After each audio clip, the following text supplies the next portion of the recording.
Before I continue with the class, did anyone see the movie October 8th? You did? Is it good? It is incredibly heavy and it's very well done. And it's very well done. So I was planning to see it, and then I heard that this is the last week that it's playing in theater.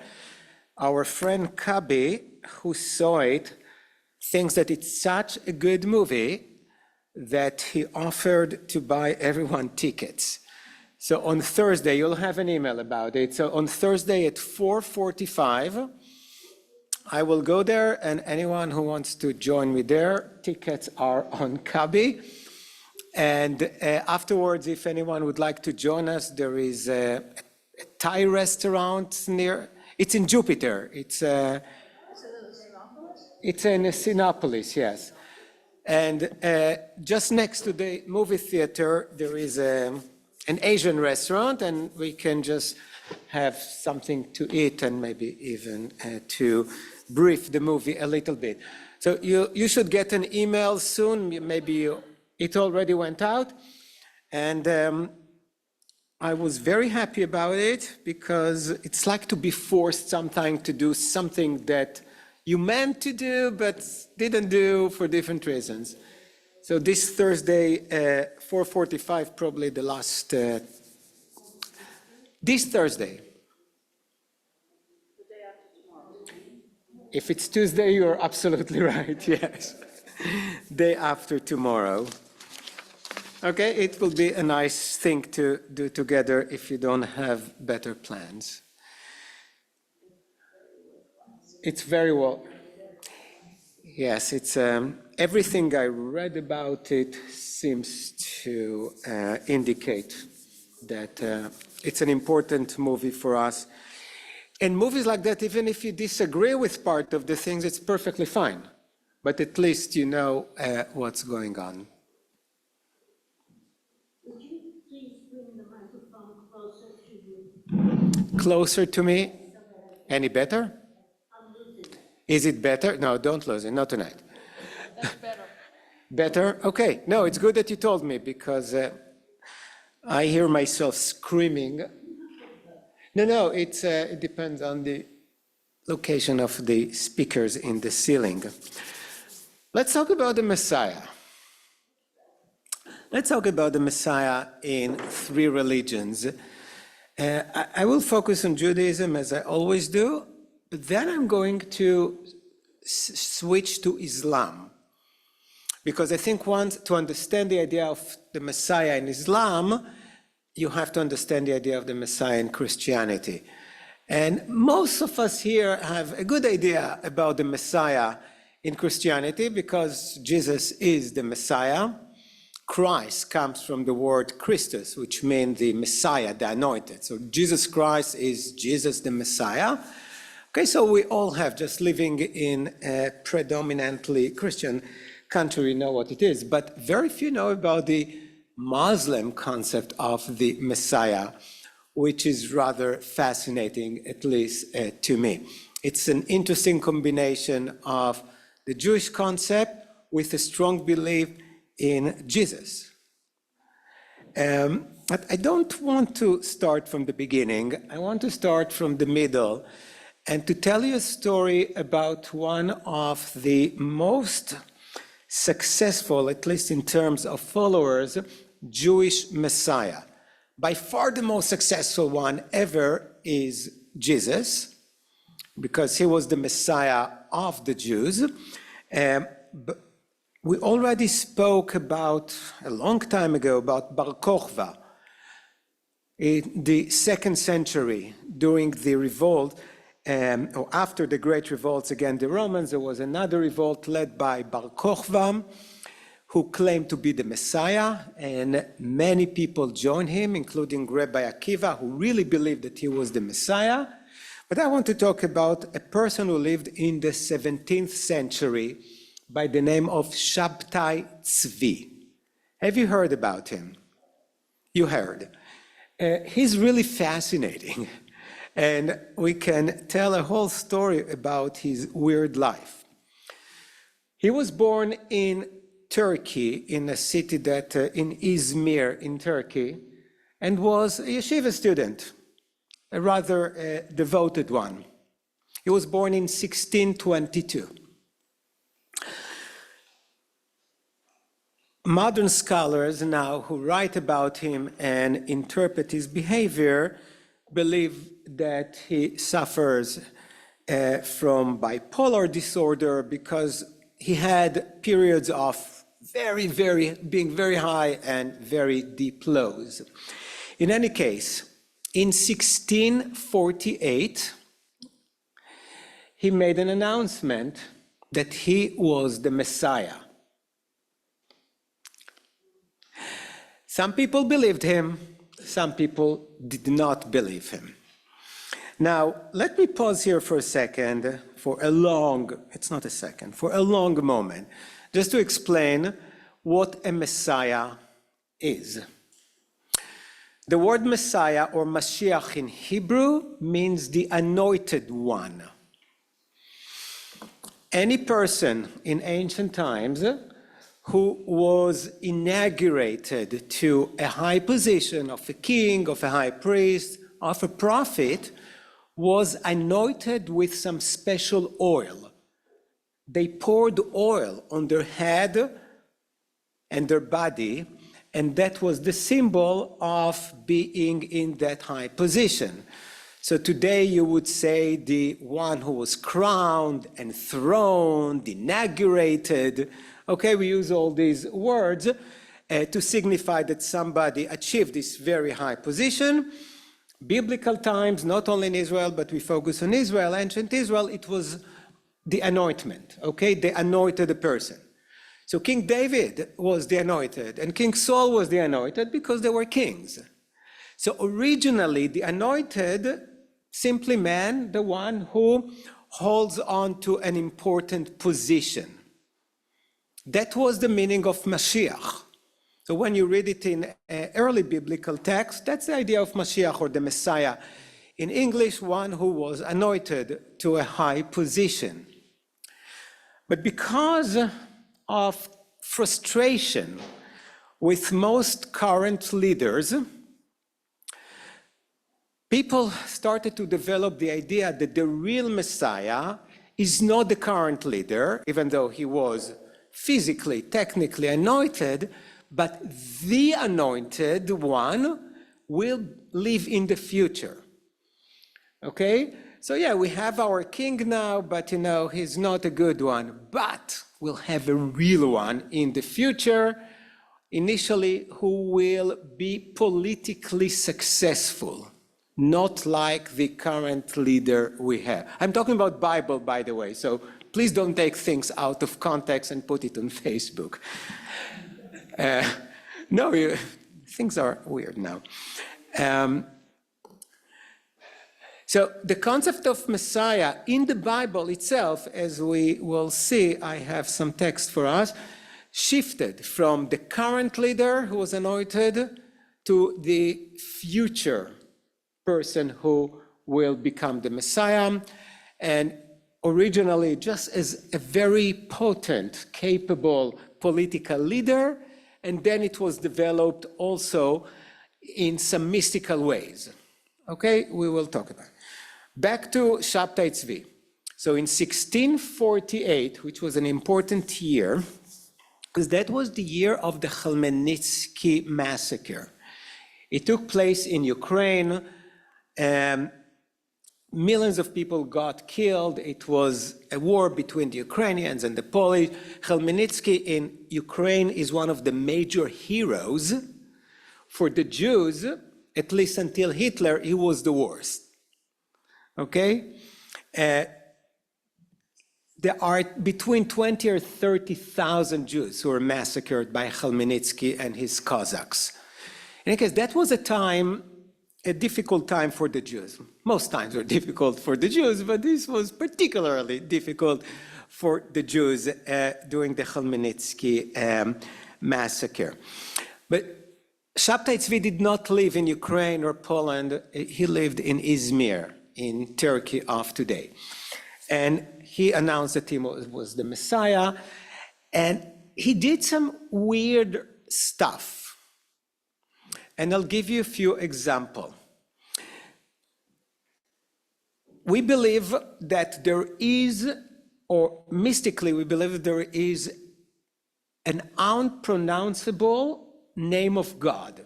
Not the things that you know, like the Yud, Hey, Vav, Hey. There is a really special secret name of God that very few people know, but the worst thing is to pronounce it.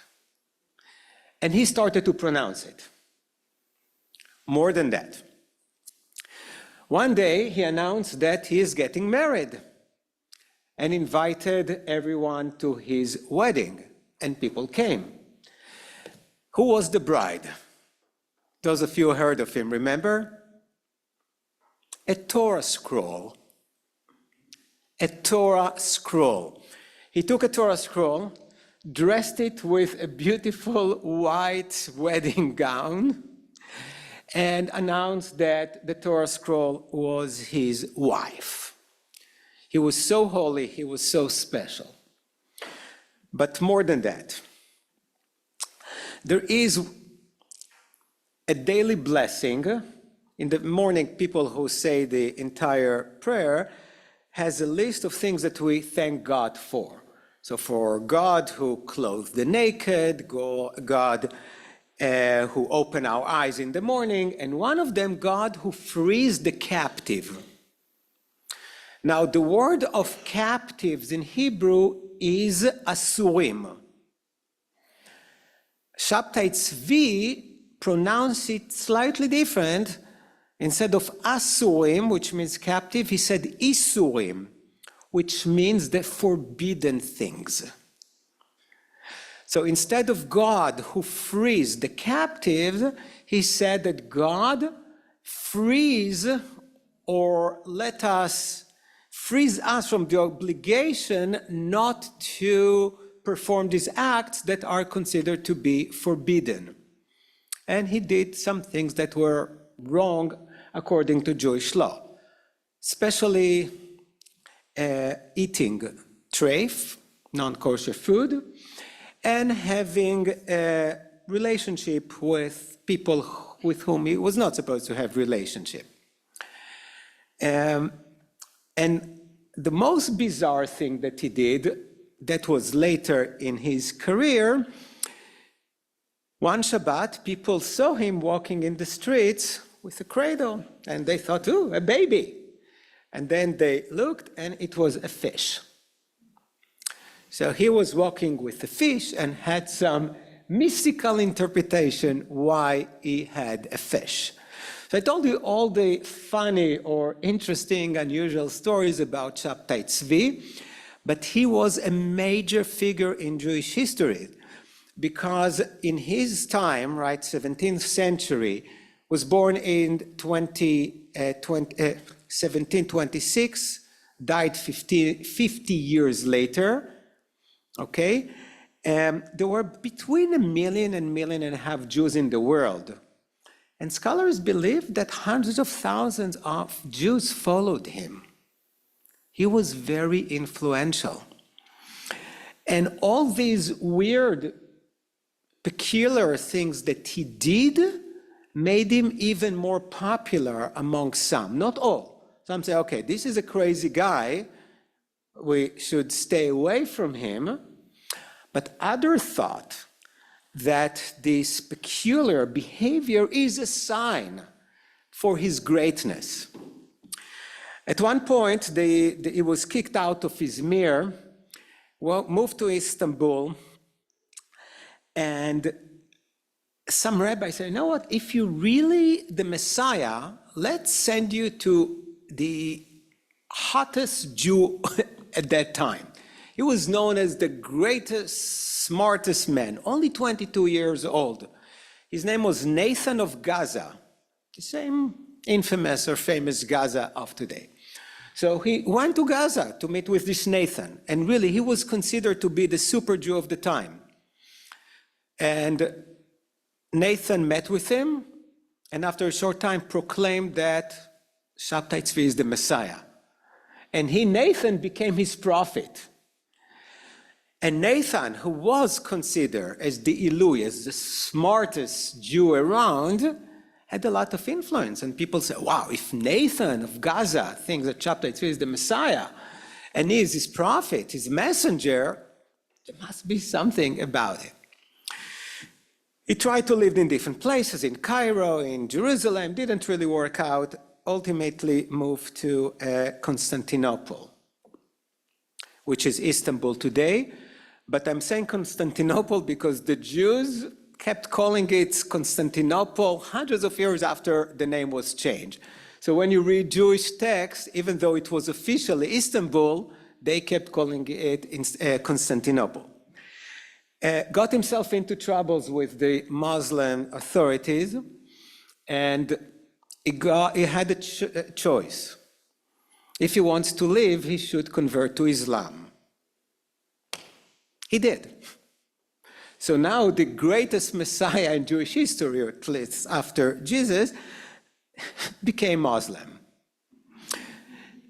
And it was a huge crisis in the Jewish community. Because remember, he had so many followers. What are you doing now? So some again interpreted his behavior just like the previous one, that he did it and there is some very deep meaning into his conversion, it's only temporary. Other people, some people left him, some people converted with him. And to this day, there is still a group of, I don't know how to call them, but at least the standards of Shabtai Tzvi, people who used to be Jewish, who are followers of Shabtai Tzvi. Okay, so he was the most interesting person, claimed to be the Messiah, was extremely charismatic, and had a large portion of the Jewish community believing him. After him, about a century later, there was another one, Jacob Frank, who was similar but not as successful. Probably the most influential Messiah today. Or who is that? Schneerson. You know, people of Chabad, the Lubavitchers, at least a large part of them, believe that the dead Rabbi Menachem Schneerson, is the Messiah. Yeah, whenever you see his picture, it's written in Hebrew and maybe in English too, HaMashiach, or Melech HaMashiach, the king, the Messiah, the king, or the king Messiah. So he's considered seriously as the Messiah, according to Chabad and the Lubavitchers. If you look at many of their yarmulkes, and if you just pay attention, he's considered to be the Messiah. By many. I don't know if all people will go to Chabad, but officially, that's why there is no new leader for Chabad. The Lubavitcher dynasty was a long dynasty, but when he died, they said nobody can replace him because he's the Messiah. One day he will come back, and the whole world will know that he was not just a regular human being, but the Messiah who will rise and do what the Messiah is supposed to do. I started with Shabtai Tzvi and moved forward with Frank and the Lubavitcher Rebbe. Today, by the way, many people in Israel, more and more, believe that Donald Trump is the Messiah. I'm not kidding and I'm not political at all. I'm just reporting to you, because they think that he is the redeemer of Israel, of the Jews. Some of you may like it, some of you may cringe, but it's important for us to understand the concept of the Messiah, because the Messiah doesn't even have to be Jewish, or at least the first Messiah, as you will see, because a famous non-Jewish Messiah was King Cyrus, the Persian king, who allowed the Jews to, after the Babylonian exile, Cyrus took over the Babylonian Empire and allowed the Jews and encouraged the Jews to go back to the land of Israel and rebuild the Second Temple. Okay, so Cyrus is known in the Bible as one of the greatest people ever lived, and he is called more than once the Messiah because he was able to bring the Jews back to their land and rebuild the temple. Okay, so you don't even have to be a Jew, at least to fulfill part of the obligations or the tasks of a Messiah. Gave you a lot of unusual information. Any questions before we start now from the beginning? No, sometimes I like to throw some bomb and then let's try to collect everything. Did you say that Shabtai Tzvi was from Ukraine? No, he was from Izmir, Turkey.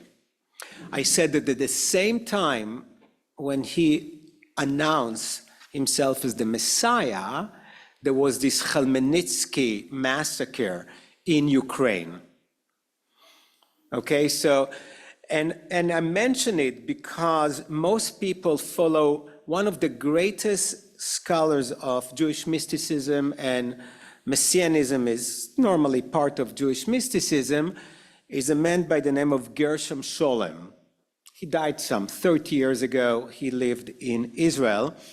And his concept, his teaching was that whenever things are really, really bad, people are looking for a redemption. A redeemer is the Messiah. That's why Jesus was so popular. He was not, actually, Jesus himself was not so popular, but in his time, there were so many people who claimed to be the Messiah because things were so bad for the Jews. Remember the class we taught about the revolts against the Romans and all the whole, it was devastating to be a Jew, and people thought, wow, things are so bad, God is going to send the Redeemer, the Messiah, okay? So some people believe that part of Shabtai Tzvi's success was the Khmelnytsky massacre because things were really horrible. However, others says, yes, they were horrible for the Jews in Ukraine, but for Jews in other parts of the world, things were quite good. Other people say that his success was due to the invention of printing. Because printing for the Jews, it depends. The Jews had access to printing around 1475. For Christians, it was around 1450. And everything changed because if you had good ideas before, you could give sermons to your community. It was very hard to spread them all around. To write a scroll was really hard, and to deliver, it was so expensive. Rarely did people have books.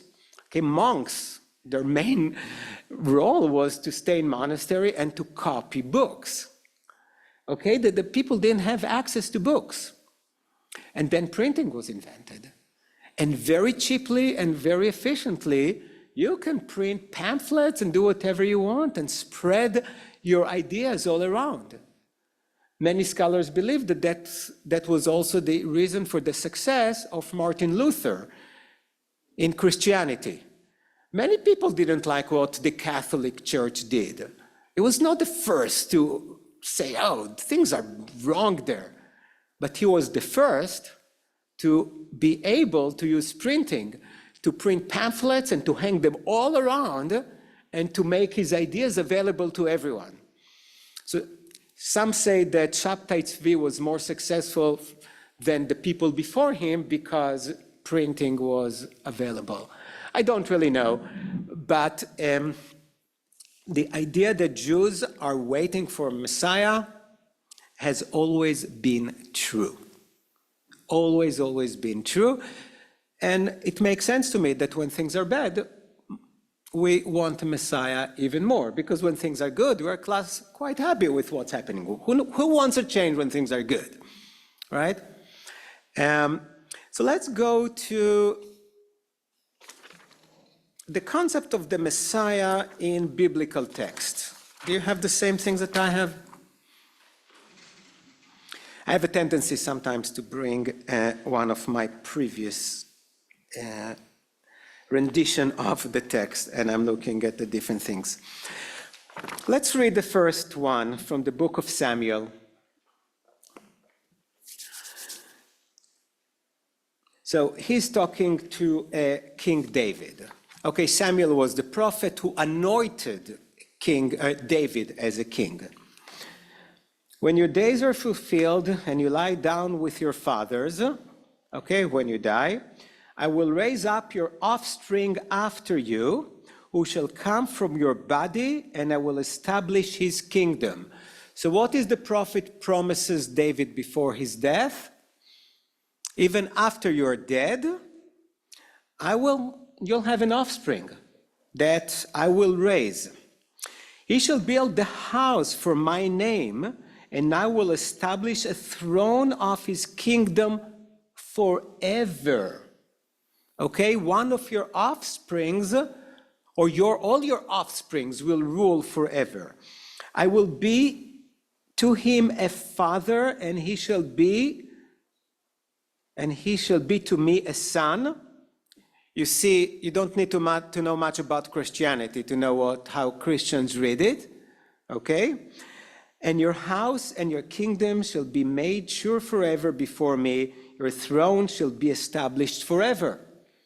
So the line of King David should survive forever. From there, the Jews learned that the Messiah must come from the line of David. A true Messiah has to be a descendant of King David. From which side? Father or mother?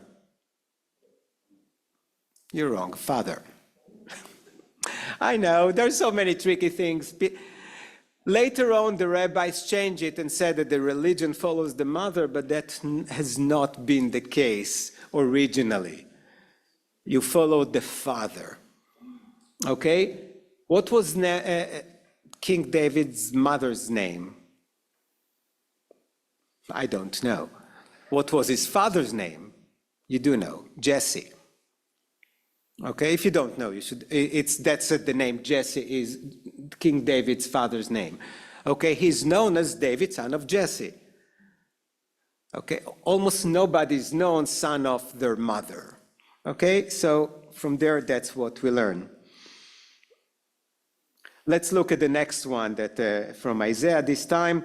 There shall come forth a shoot from the stem of Jesse, and branch from his root shall bear fruit. Okay, it has to come from the line of David or the line of Jesse. Isaiah and Jeremiah are very important because they are known as the pre-exilic prophets. Pre-exilic in the Bible means before the Babylonian exile. And they prophesied, say, yeah, things are really going to be bad now, because they knew that the Jews are going to suffer tremendously. So they said that, but they said one day things will reverse, and there will be a person from the line of Jesse or David that will be an extraordinary political leader who will gather the Jews from all over the exile, wherever they are, will bring all the Jews back to Judea or Israel and rebuild the temple. Okay, so that was a big part of their prophecies. As we can see here, behold, the days are coming, declares the Lord, when I will raise up for David a righteous branch, and he shall reign as king and deal wisely, and shall execute justice and righteousness in the land. In his day, Judah will be saved, and Israel will dwell securely. And this is the name by which he will be called: the Lord is our righteousness. In Hebrew, it's much shorter. Okay, but Adonai Tzidki. Okay, so the prophets constantly were talking about a man from the line of David who will come to power and redeem the Jews. And that's exactly what the Jews needed to hear. When things are bad, you want to have hope. And if the prophet says, just wait, hope is coming, and gives you details and describe the future situation, it helps you to maintain this hope. Let's see what in the next page, what the Messiah should do.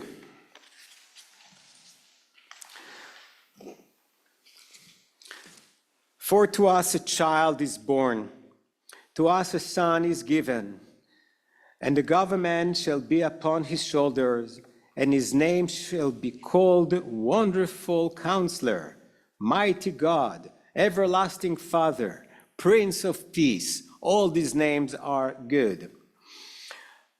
Of the increase of his government and of peace there will be no end, on the throne of David and over his kingdom, to establish it and to uphold it with justice and with righteousness from this time forth and forevermore. The zeal of the Lord of hosts will do this. Okay, there will be a child. Again, it seems like we're more familiar with the Christian interpretation of it because it's in so many movies in our culture, but all these prophecies are from the Old Testament. They're all from the Hebrew Bible. Because what the Christians will end up saying is that, yes, these prophecies were fulfilled. Jesus lived according to the Old Testament, according to the Hebrew Bible. And now we are in a different era. I'll get to it momentarily, but just see how easy it is to read these verses, or how these verses affect Christian theology. Or eschatology, if you want. Eschatology means the end of days. What will come at the end of days. Okay? And the Spirit of the Lord shall rest upon him, the Spirit of wisdom and understanding, the Spirit of counsel and might, the Spirit of knowledge and the fear of the Lord. And his delight shall be in the fear of the Lord. He shall not judge by what his eyes see, or decide disputes by what his ears hear, but with righteousness he shall judge the poor, and decide with equity for the meek of the earth. And he shall strike the earth with the rod of his mouth, and with the breath of his lips he shall kill the wicked. Righteousness shall be the belt of his waist, and faithfulness the belt of his lions. Okay, you see how vivid the description of that person is. He's mega righteous person. Therefore, Jesus in the New Testament has never sinned. Absolutely righteous. I mentioned it before. In the Old Testament, the Jewish Bible, every single character messed up continuously. Okay? But in order to describe Jesus according to these prophecies, he cannot sin. Okay, so he lived the perfect, the most righteous, faithful life ever. Behold my servant whom I uphold, my chosen, in whom my soul delights. I have put my spirit upon him. He will bring forth justice to the nations. He will not cry aloud or lift up his voice or make it heard in the street. A bruised reed he will not break, and a faintly burning wick he will not quench.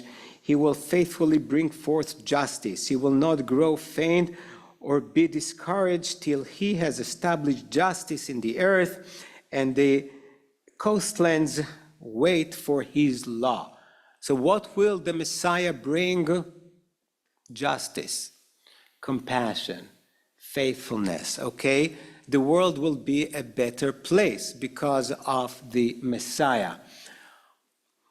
That's why the Reform movement, I know that I'm skipping things, loves the prophet so much, because the Reform movement focuses on social justice, on tikkun olam, repair of the world, right?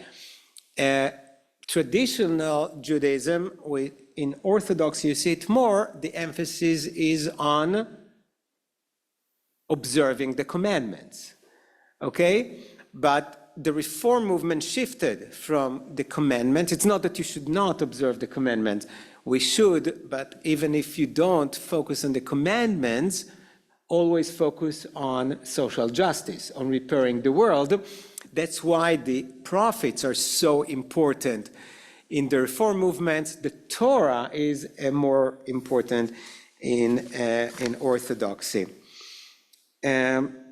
Let's skip to page 3. I want to read a little bit about the Messianic age.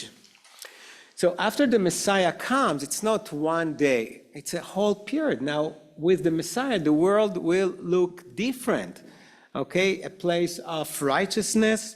Let's see.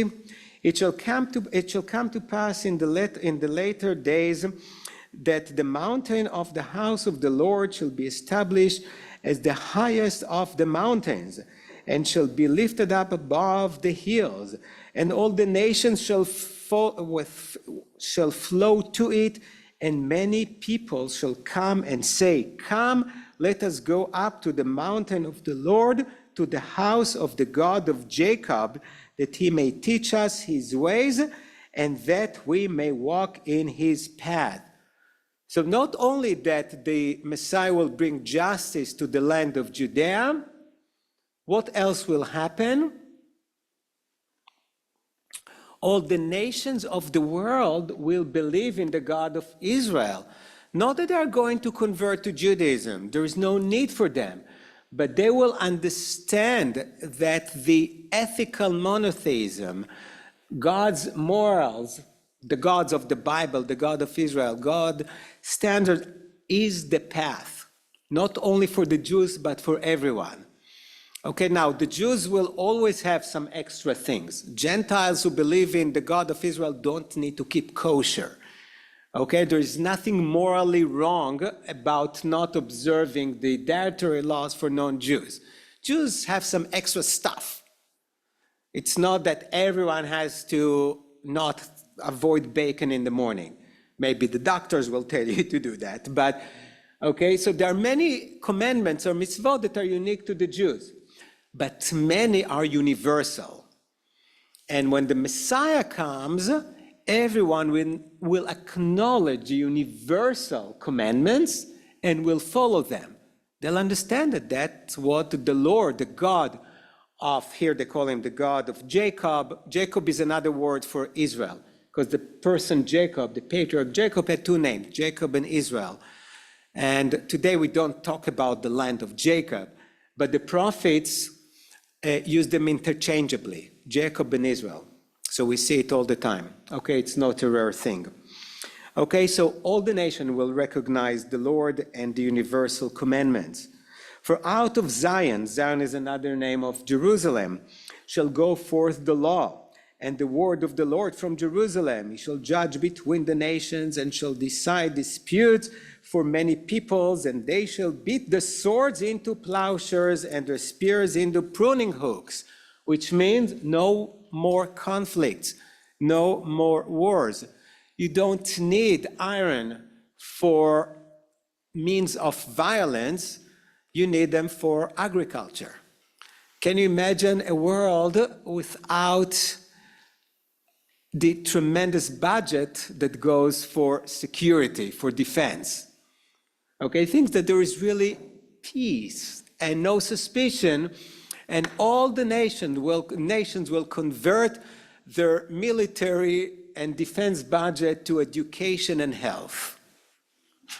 That's more or less what he's saying here, okay? That's the turning your weapon, your swords, into pruning hooks. You're just going to cultivate more land because you'll have the time, you'll have the means, you'll have the materials.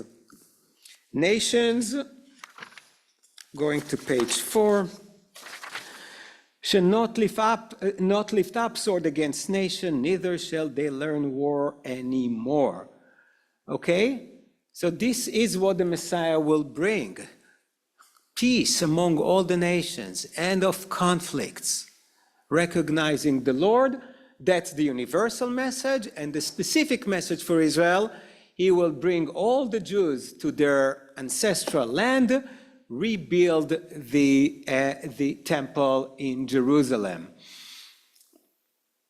And it says it, Isaiah in a metaphoric way, if you will, even though some people take it literally, the wolf shall dwell with the lamb, and the leopard will lie down with the young goat, and the calf and the lion, and the fattened calf together, and the little child shall lead them.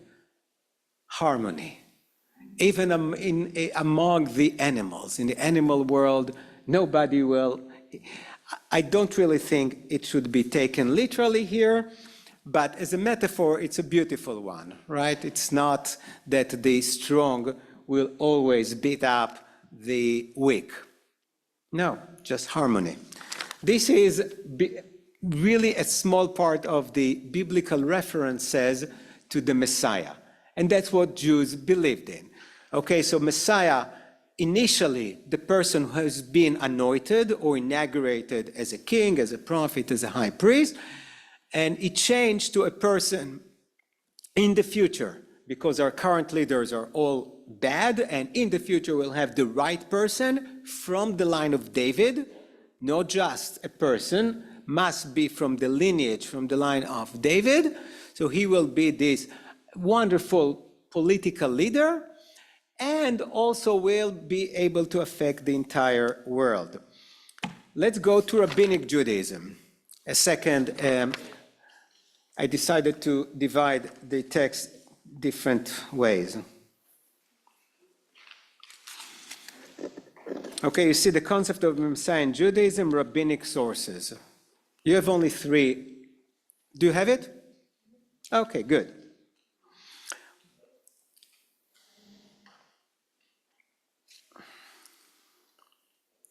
So they look the same, but one says biblical sources, the other one says rabbinical.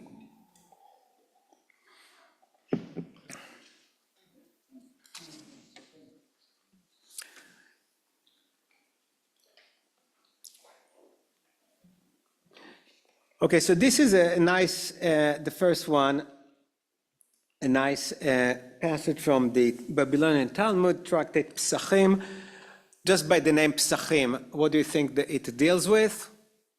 Pesach, Passover, okay?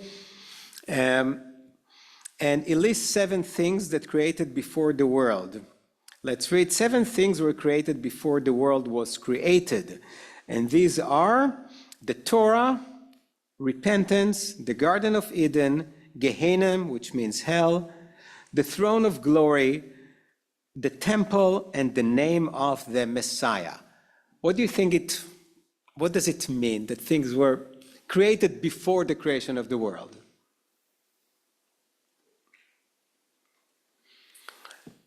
There were 7 things they say here that were part of God's original plan. That God created them. It's not that people conceived them or it was a reaction to some need. It's something from God's original plan of how the world will work. And we understand the Torah, repentance is amazing, okay? Because God already knew that we will mess up, so we need repentance. And the last one is the Messiah. So God already had conceived the idea of the Messiah even before created the world, because we will need a Redeemer. Wow, time always goes faster. Let's read a little bit and then we'll talk about the rest.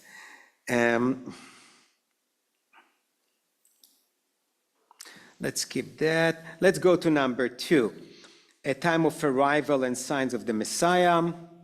The Tana, the Bei Eliyahu taught, the world is to exist 6,000 years. By the way, many people believe that the Messiah will come in the Jewish year of 6,000, which will, what is the Jewish year now? 5,785. So yes, 6,000. So I don't know how many of us will be around, but one of the the concept of the Messiah has developed from a political leader to a person who will perform miracles. And one of these miracles is resurrection of the dead. So maybe we still have a chance to meet the Messiah. Okay, so the world is to exist 6,000 years. In the first 2,000, there was desolation. 2,000 years, the Torah flourished. And the next 2,000 years is the Messianic era. With the footprints of the Messiah, pay attention to that, because when will the Messiah come? Presumption will increase and scarcity reach its height, okay? Poverty will be in its highest point. The wisdom of the scribes will putrefy. People will not respect smart people, okay? Knowledge will not be appreciated, and those who are the teachers, the scholars, will not be appreciated and respected. Fearers of sin will be despised. Okay, fear of sin is a high degree, meaning moral people, ethical people will be despised. And the truth will be lacking. Fake news will be popular. Now it's not, we did not invent all this stuff. This stuff was written more than 1,500 years ago. This is not something new. The face of this generation is like the face of a dog. Dogs, by the way, were not considered a cute animal. Even today in the Muslim world, one of the worst curse words is kalb, a dog, okay? So it's really interesting how different cultures refer to different things so in such ways. But back then, dogs were bad animals, something to fear. I cannot really say that I was brought up differently, but most of you were not. Okay, so when things will be so bad with moral people, moral behavior will be despised, where poverty will be at its highest point, when people will be lying all the time and make up stories, okay, where the teachers, scholars will be despised and disrespected, things will be so bad, and then the Messiah will come. So this is one idea in the Talmud. Another one, by the way, I don't think we'll have time to read the sources, but you'll have them here, is when things will be really good. So when most Jews will observe the commandments and will be nice to their fellow friends, etc., etc. So either, most of the sources actually said that when things will be really, really bad, when our behavior will be so sinful, the Messiah will come. But there are others that said, no, when things will be really, really good, the Messiah will come. Let's move to the second page. You see number 3, Messiah's role and actions from Masechet Sukkah. What do you think Masechet Sukkah is all about? What holiday? Sukkot. Yeah. But again, when you read the tractate of Sukkot, it starts with the Sukkah, but then it just talks about many other things like the Messiah. Okay, our rabbis taught, the Holy One, blessed be He, will say to the Messiah, the son of David. Okay, remember, always the son of David, or may He reveal Himself speedily in our days. Ask of me anything, and I will give it to you. He, the Messiah, will see Messiah ben Yosef, ben Joseph slain. Wait, I know it makes no sense. In some traditions, there are 2 messiahs. One is from the tribe of Joseph, the one who will die, and one from the tribe of David who will reign. And he will say before him, sovereign of the universe, I ask you only life, and he answered, etc. I brought this to introduce the concept of 2 messiahs in Judaism. There is the Messiah, the son of Joseph, from the line of Joseph, who will proclaim the coming of the real Messiah. It's not the real, both of them are real. I misspoke. The word real is not right here. But the one who will come first, who will die, and then a new Messiah will come. If you would like to, you see where Christianity, again, take this idea that was very clear back then of two comings of the Messiah. Only that they were talking about the same person who will come, died, got resurrected, but then will come back. Okay, so here is the Messiah from the line of Joseph, who will come for the first time and then will be followed by the one from the house of David.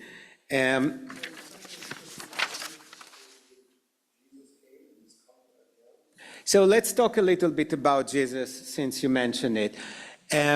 So the whole concept of Jesus, as we mentioned many times, was completely Jewish. Okay, and Jesus himself and his followers were Jews who lived in a very trying time for the Jews, where people were waiting for the Messiah to come. Everything is based on the prophecies that we read, only that they understood them differently than the Jews. Jesus came from the house of David. He's from the line of David.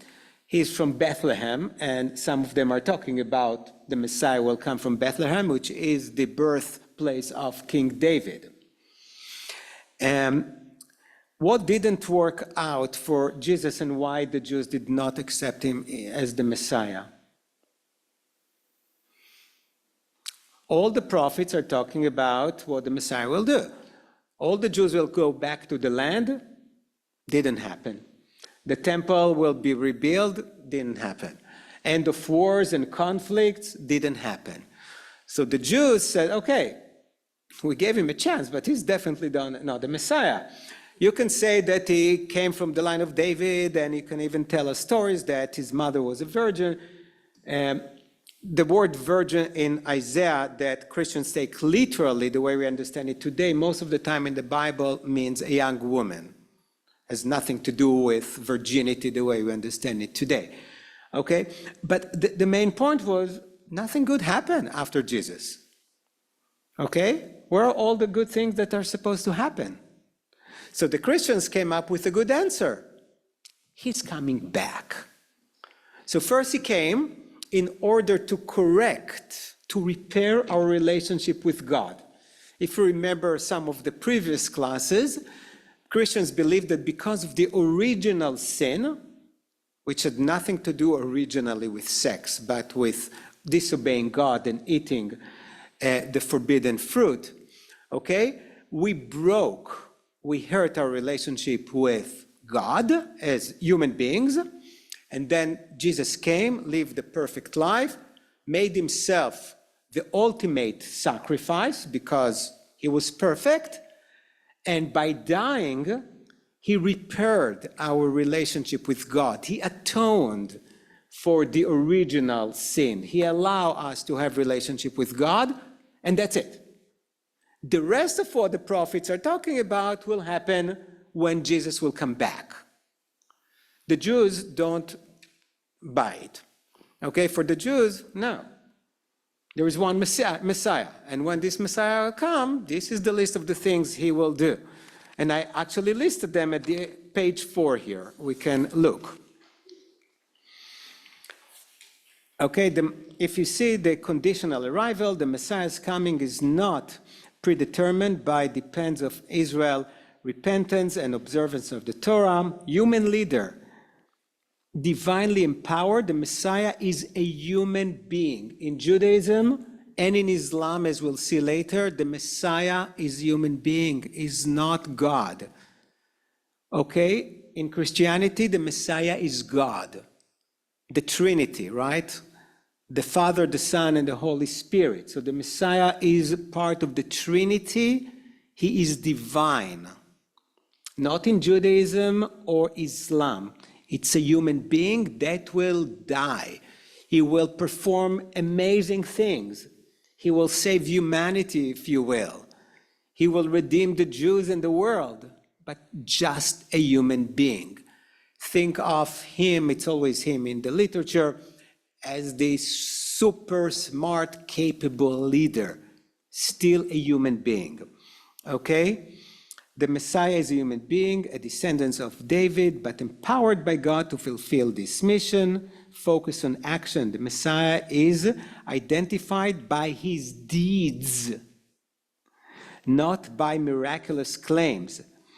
He rebuilds the temple, gathers the exiles, and establishes the reign of peace and justice. So even if Jesus performed some miracles, many people in the Bible perform miracles. That does not mean that he is the Messiah. Elijah performed, and Elisha performed, and Moses, the whole 10 plagues, and miracles were something quite common that was performed by prophets, because prophets at certain times received power from God to execute, to perform some specific acts. So miracles were not so special. You are good, you're a prophet, but still you're not the Messiah. You will be judged by your deeds. If after your tenure of the Messiah, the world will be perfect, yes, you're the Messiah. If not, well, you're not the Messiah. And the Christianity is built not upon deeds, because the world was not any better after Jesus. Okay? He died, and same stuff continued. That's a major difference between the Jews. Okay? This worldly transformation, the Messianic age, is a time of tangible change in this world, not just a spiritual or otherworldly reality, universal knowledge of God. The ultimate goal is for all humanity to recognize and serve the one God. Resurrection of the dead. This is a fundamental belief and key component of the Messianic era. Even if Jesus was resurrected, the Jews would say, what about the rest of the world? He might or may not be got resurrected, but he did not resurrect others, okay? And we talked about Mashiach ben Yosef and Mashiach ben David. Some traditions include two messiahs. Let's quickly move to Islam, and through Islam we'll be able to see, to understand the differences between these three traditions. So I put it in a table, hopefully with not too many typos. Identity of the Messiah in Islam. Primarily, Isa, or Jesus, as a prophet, and the future appearance of Mahdi, a righteous leader. Isa is not, or Jesus is not divine. I know it's hard to get. This is just a summary. Let me explain to you the Islamic concept of the Messiah. So Muslims, if you remember, accept most of the Jewish Bible and the Jewish prophets. So for them, Abraham and Moses and others were important prophets. Jesus was probably the most important one besides Muhammad, of course, and they believed that Jesus was the Messiah. They believed that he came. They believe that he will come back. Only that they do not believe that he has any divinity. He's a person. They believe, you know what, let's look at the table. Okay, so they believe in Jesus, not in Jesus's divinity, not that Jesus is more important than Muhammad. He is not. He's a prophet who, by the grace of God, God liked him. They do not believe in the crucifixion. They believe that Jesus was not crucified, and there are different theories. One is the substitution, that somebody else, either Judas or one of the other followers, volunteered to be crucified instead of Jesus. There are different theories. But they said, no, God took Jesus up to heaven. Where did they take the idea from? Who went up to heaven and never died? Passover, fifth cup, Elijah. Okay, the Bible explicitly says that Elijah went in a chariot of fire up to heaven. And it never said that Elijah died, okay? So some can read it, yeah, chariot of fire, but many believe that no, he went straight to heaven and he's still there, and that's why we're waiting for Elijah.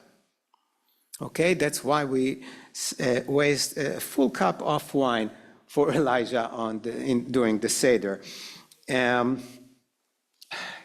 So that's the idea. They believe in Jesus, not as a divine being, but he was there, was here, did some good things, and will come back, but not as a God. Identity for Jews, a future human leader, not yet arrived.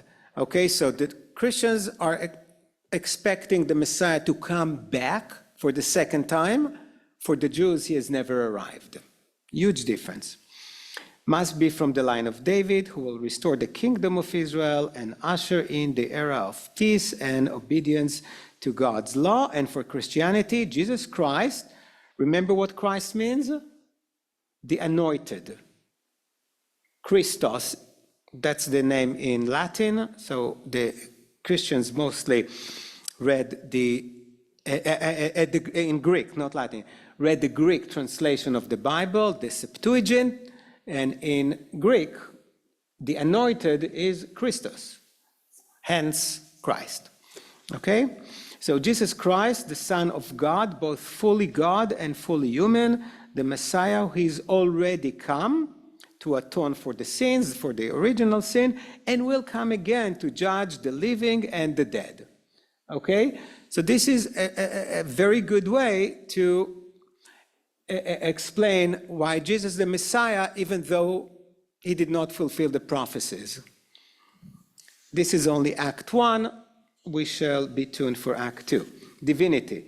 So Jesus, okay, Isa is a human prophet, not God. The Mahdi is also human, strong emphasis on the absolute oneness of God. So Muslims are, like Jews, obsessed with the Lord is one. Okay, they don't get the Trinity. There is only one God. There's no Holy Son or Holy Spirit, Son, only one God.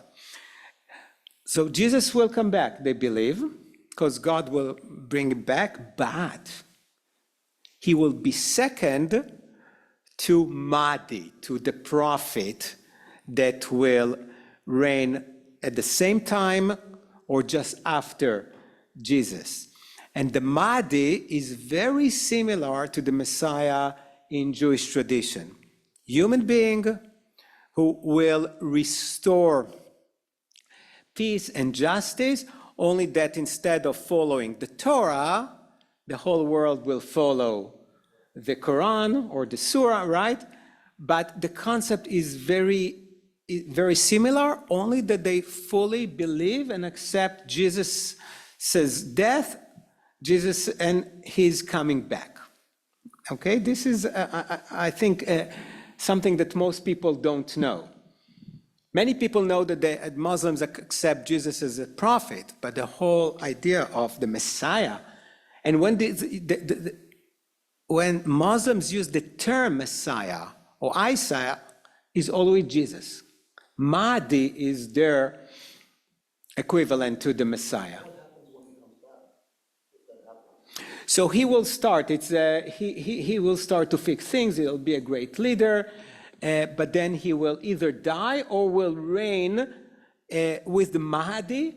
And in one of the references, when they pray, he will always pray behind Mahdi to make it very clear that Mahdi, who is Muslim, comes first.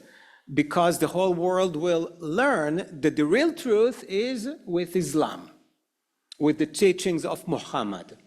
Okay, but he will end up dying because he's a human being who spent some time up with God. For Judaism, the Messiah is not divine, and for Christianity, Jesus is divine, part of the Trinity. Crucifixion, rejected. Isa or Jesus was raised to heaven by Allah. Someone else was crucified in his place. Okay, I mentioned it before. For Jews, they don't believe in it because Jesus was not the Messiah, and the crucifixion is obviously central to the Christian belief. Jesus was crucified and died for the sins of humanity, then resurrected. Second coming.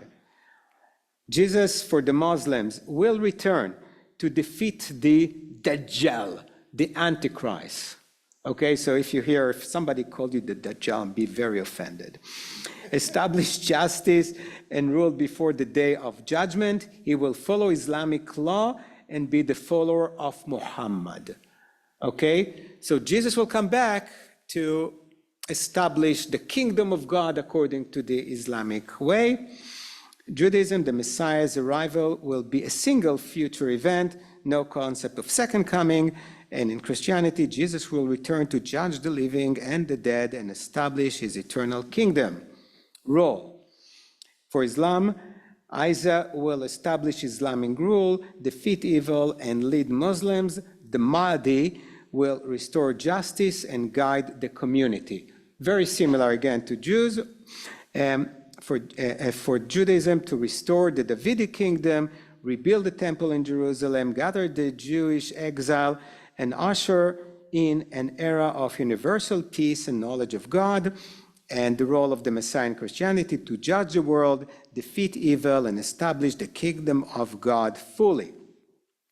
Relationship to Allah, Isa, Jesus, for the Muslims, will uphold the Quran and the Sunnah. The Mahdi will rule justly, likely according to Islamic law as well. For Jews, the Messiah will bring about universal observance of the Torah. And for Christianity, Jesus fulfilled the law of Moses. Okay, so there is no need in keeping the mitzvot of the commandments. The focus shifts to the law of Christ, centered on love for God and neighbor. And the scriptural basis, Quran and Hadith and the Sunnah for the Muslims. For Jews is the Tanakh or the Bible, especially the prophets, and for the Christians primarily the New Testament with the Old Testament seen as foreshadowing Jesus. So to sum it up, for Jews, the Messiah is a person, a human being, chosen by God, assisted by God, directed by God, empowered by God, who will first be a political leader. First, for the Jews, will bring them back from exile, establish the kingdom in Israel, rebuild the temple, restore the observance of the Torah, and create universal peace and harmony by leading the entire world to follow the ethics, the morals, the good behavior of the Bible. For Christians, the Messiah has already come for the first time to repair our relationship with God, to atone for the original sin, and then he left or is hidden, and he will come back later on. Okay, so Jews don't believe in second coming because there was not even first. For Muslims, it's a little bit more complicated. They believe that Jesus came, believe he was the Messiah. They don't believe that he died. They believe that he went up to God. They believe that he will come back. But second to Mahdi, for their prophet, he will help to restore peace and justice in the world and to make the world follow the Islamic way and, of course, Allah. That was a lot for 70 minutes. But is it clear? Sorry? As clear as it could be. That's a good point because it's not really clear. There is a lot of mystical ideas here. But I want you to be tuned to see why today, now we are connecting it to our regional classes on Zionism and Jewish history. For a lot of religious people in Israel, what they are doing, they feel that this is the time that the Messiah is about to come. Okay? Especially since October 7th, we see many of them, of course, they're sad that thousands of people die, but they take it as a good sign. This will bring a huge war, because the Messiah, according to some prophecy, there is this Armageddon, in English, or Gog and Magog, this huge war that will erupt, that things will be so bad that will force the Messiah to come. So many religious people in Israel see our own time as the time just before the Messiah comes. It's called the difficult times, the pain before the Messiah, Chevlei Mashiach, the pain of the Messiah. Just before, they compare it to a childbirth. So before the child comes out, it's very painful. And then, I guess it's painful after for a while, but never experienced it. But from what I heard, it's really painful during the childbirth, and then you get this relief. Okay? They never give any birth to anyone. So that's the image of the Messiah. So the times before are super painful, but then a baby, which is just annoying and crying, but that's okay. So that's where we are today, and that's why it might be a little bit dangerous. And part of the people who control Israel today are people who really believe that the return of Jews to Gaza and reestablishing Gaza as a Jewish part is part of the plan. Hence the war that started again today. But that's for different. You raise your hand, yeah. Yes, in this one, there's the concept of the 12th Imam. Mm-hmm. That coincided with the revolution. So the Mahdi is the 12th, yes. Good point. There is, I just decided it's so different, and I think it's a miracle that I was able to cover that. So yeah, but it's so different that I wanted to, I think it's confusing as it is. I was hearing a documentary on fundamental Christian support of Israel, that it was based on the Bible, and that when the second coming came, the Jews had to be there so that they would be converted or killed or whatever. Sounds like what you're reading is supporting that theory. There is, not all Christians, but there are Christians who believe that Jesus will come back after the third temple will be built. And some of the Christian supports of the modern state of Israel of this stems from that point, that they want Israel to be strong, they want the Jews to rebuild the temple, which will bring Jesus back. Absolutely true, but it's also important to notice, to note that that's only one group of Christians. There are many Christians who support Israel for different reasons, not only for eschatological, meaning the end of day reasons. There are many different reasons, from political to others. Okay? So, maybe I'm wrong or this toggle, but I thought Jews did not believe in hell. But we had the Muhammad. Is that very wrong or? so one of the classes that I was planning to, do you want me to teach another class about the afterlife, what's happened after hell, heaven, the whole thing? Not next week. Next week is spring break. But 2 weeks later, we'll send information. I'll be very happy to teach about it, because if it's even more mysterious and mystical than the Messiah concept. So it seems as a problem with the Jews, the concept of the world's got to get so bad that it's Yes. come, but then Chabad and the other movement is little sparks of goodness put on filling like Shabbat candles. So there are two theories. So the main theory is that the world has to be so bad, things have to be so bad. In the language of the Talmud, when nobody from Israel observes Shabbat, so all the Jews, nobody observes Shabbat, the Messiah will come, or when all the Jews observe Shabbat, the Messiah will come. So I think the Chabad are betting on all the Jews observe Shabbat. Okay, so either repentance and of everyone or the majority, or nobody. Okay, thank you so much. I hope it was not too confusing. And I will see you in 2 weeks. We'll send info. And Thursday, those who came late, 2 days from now, 5:45. Anyone who wants to see the movie October 8th, Kabi is paying for the tickets. We'll go as a group.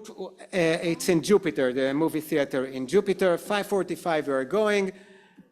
Tickets on Kabi, and then anyone who wants, we can go to the Asian restaurant, I forgot its name, adjacent to the movie theater for whatever you like to eat in an Asian restaurant. 5:45, 4:45. Well, an email went out. Never take my word. When it comes to times and dates, I'll